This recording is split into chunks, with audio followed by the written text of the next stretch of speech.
Hey everyone, welcome back to Orr Sawmill. Today we're gonna be sawing these logs.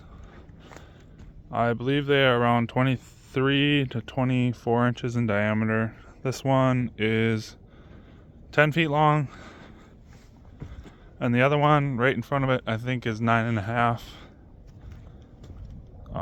We're gonna be sawing these, rip sawing these, so we're gonna saw them this way across and then around the sides.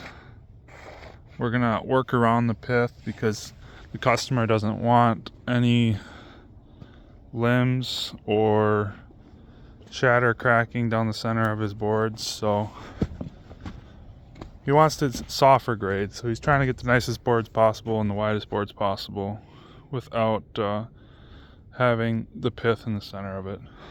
This one right here has rotten pith anyways, so we'll probably cut some 2x out of the center of this one and the other one after we saw the 1-inch boards. So we'll probably saw these inch and 16th or inch and a, probably inch and an eighth.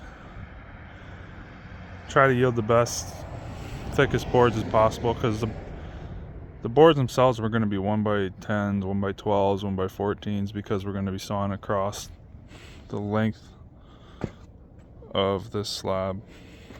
If you guys want to come with me, we're gonna try to knock these two out the rest of today. We'll probably just do one here for the video, so I hope you guys enjoy.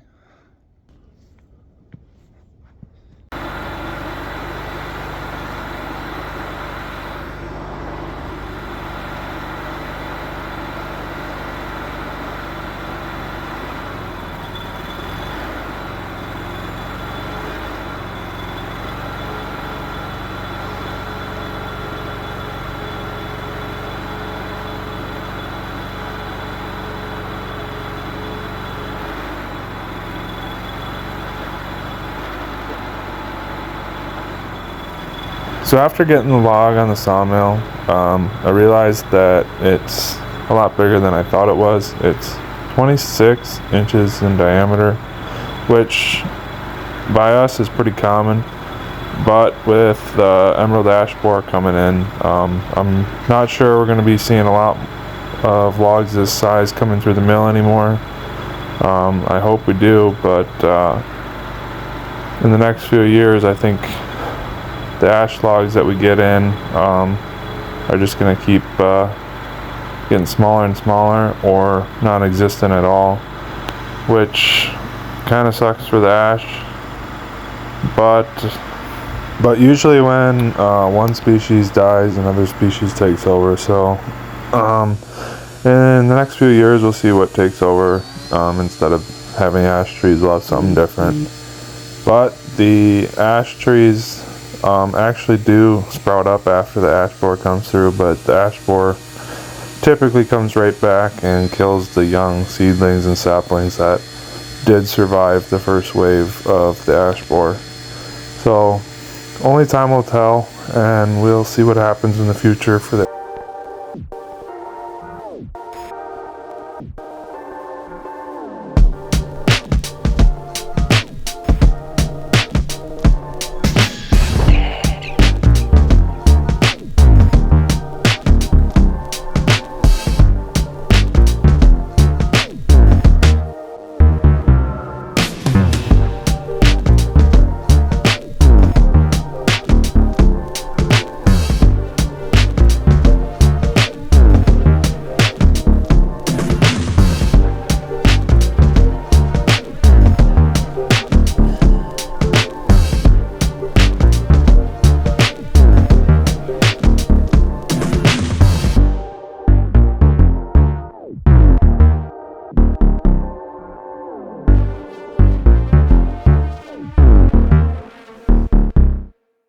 Two little knots, so we'll keep cutting it and we'll see what the heck shows up in it.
So I'm gonna quickly change the blade here. The ash has been sitting a while, so it's kind of hard. So we're gonna change the blade quick before we get any wave in the boards.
take my time with the ash logs because they sat for a while and then they've been dead, so they're a lot harder than they are when they're green saw logs.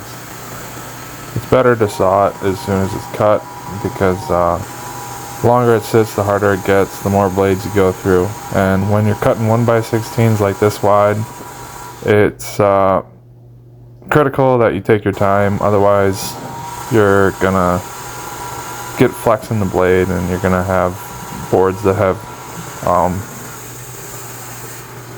thick and thin spots. So even with a fresh blade, you can get thick and thin spots if you don't take your time, because you can cut faster than the blade wants to cut. You're just going to ruin a lot more boards.